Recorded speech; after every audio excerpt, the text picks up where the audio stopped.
There's a number of important points there. Less is more, and what I mean by that is the less time you have together, the more precious the time is for both of you, not just one of you, but both of you. Therefore, it's very important to have that time organized, planned out in advance, so that there's not a conflict of interest. Um, your partner shouldn't be a hobby or a free time activity, right? Your partner should be your partner. Time is precious for both people. People who have less time should understand time more. Um, a partner is not a hobby or a recreational activity.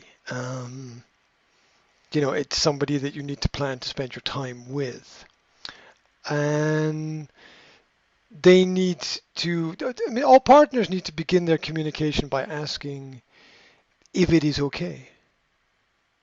Is it okay if we have this time, or is it okay if we have that time? It happens that people are not available when things are not planned. People have to not just expect it, but respect it. It's natural, from my perspective, that if something is not planned, then something else might happen. And the other element that's important is we lose ourselves when we become agreeable. When we start agreeing with other people to the detriment of our own experience, then it's not a win-win situation. And all partnership activities essentially must be a win-win situation. So the idea that we can agree with something that we're not happy with and it benefits us is not true. We can't, because you lose, right, by the creation of stress and pressure, and you can't focus. You can't be with someone if your mind is somewhere else. Either you are driven by facts, which are real and can be proven, or you are driven by beliefs, which are emotional responses to situations. Both of which can be very practical, very useful, very helpful, very progressive. They are not in conflict with each other, especially if you use them in concert with each other together. It can be very helpful. I myself am an empirical person. I like the scientific perspective, but I also understand that if I don't believe that I can do something, if I don't believe I can win the game, I'm not going to win the game.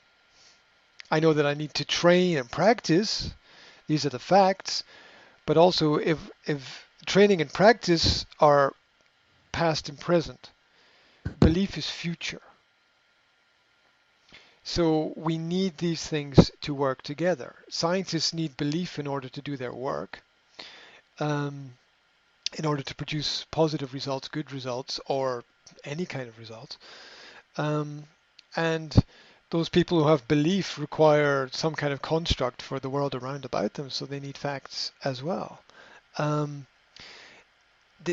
Trying to get these two elements to be in harmony is, in human relationships, is almost impossible. You can harmonize them within yourself, but in terms of finding solutions and answers, people who have beliefs gravitate towards solutions that require belief, and people who are fact-based gravitate towards solutions that require actual facts.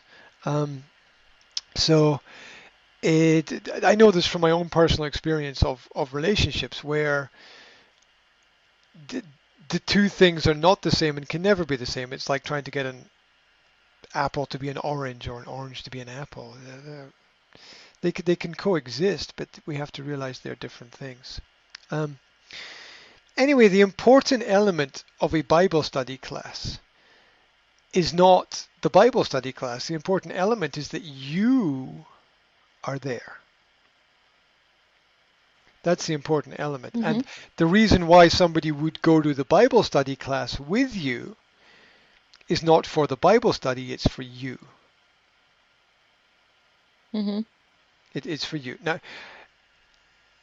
I think that most intelligent people would understand that a Bible study class is a great place to go if you want to learn something. Even whether you believe or not, it's not important. The Bible is full of a lot of really useful advice and Mm-hmm. a lot of great stories, a lot of practical information. Um, and it's always interesting to learn a little bit about history as well. And you can get all these things in a Bible study class.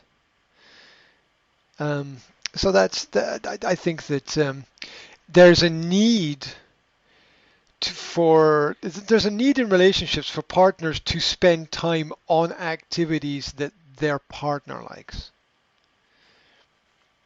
For example, if I don't know, for example, if my partner likes swimming, maybe I should go swimming with my partner, not because I like swimming, but because they like swimming. And it's time Mm-hmm. together. It's time to because it doesn't matter where you are. What matters is if you're together. Well, it would be nice if everybody in the world went to church on a Sunday. Um, well, I had I had a girlfriend many years ago, and she was very strongly Christian, and I was um, I'm an open person. I believe there's more than one way. There's more than one path. There's more than one road. There's a lot you can learn from all religions and all cultures and all people and all walks of life. And I went to church every Sunday with this girl who was my girlfriend because it was time with her. Mm-hmm. I didn't go for I didn't go for the community and the Bible, and I went because she went, and it was important to her that I went, and I think it was the right reason to go. I didn't go for myself. I didn't get that much out of going to church, but it mattered to her. It was important to her, and if something is important to our partner, we we need to take care of our partner's needs in that Mm-hmm. sense.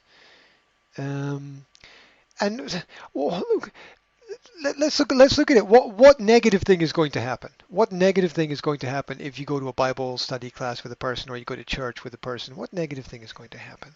I can't really see anything negative that's going to come out of that. You might even meet people that you like. You might even the shared experience.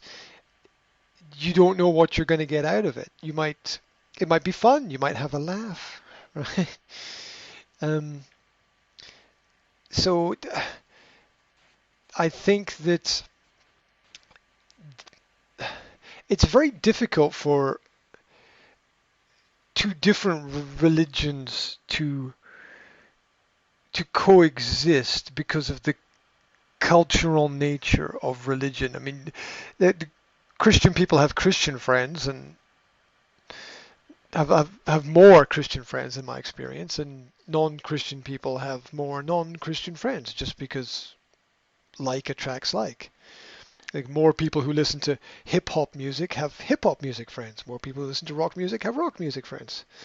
Um, More people who are teachers have friends who are teachers. It's just the natural way that the community develops. And churches are usually central in the community.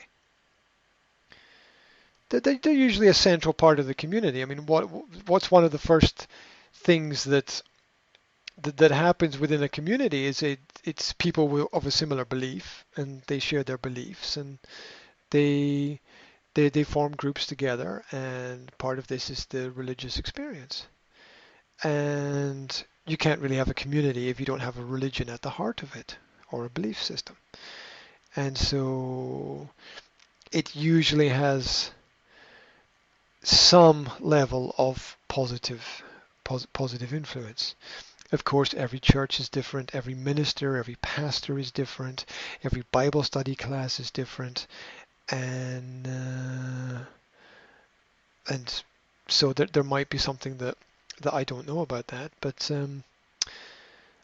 I've I've spent a lot of time listening to Christian sermons and Bible study classes. Mm-hmm. Now, I'm not somebody who goes to church every week.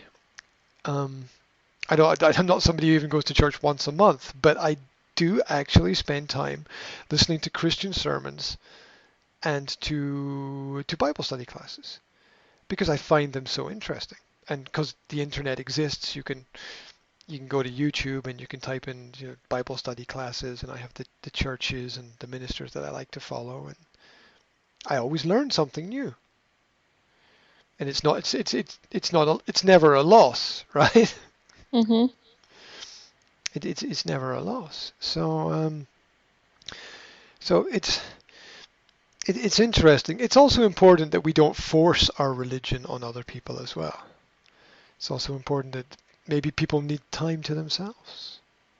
Um, but obviously, Bible study gives you something because you go there. Obviously, it gives you something to think about, gives you something to hold on to. Um, maybe you can communicate with the people in the class. Maybe maybe the people are really friendly and nice. It would seem like a positive thing to do. It's probably better than going to the pub and getting drunk, Mm-hmm. right? Um, so it's it it would be a nice thing to do. But if your life experience is that this is normal for you, and his life experience over a long period of time is that it's not normal, it's going to be difficult to get those things to work together. But the important thing is to be with the person. And we have to understand that if you turn the argument 180 degrees, the same principle applies to you not going to the class and staying at home.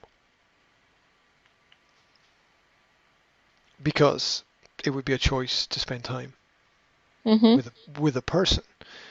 But I think if he gave up all of his free time and went to every Bible class, and you give up all of your Bible classes to spend time with him, that would not be positive for either of you Mm-hmm. because you'd miss something.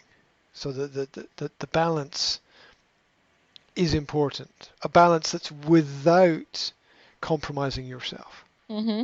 And I personally think that Bible study classes are they're they're they're an attempt to keep people on the right road. Mm-hmm. Because going to church once a week is not enough. Mm-hmm.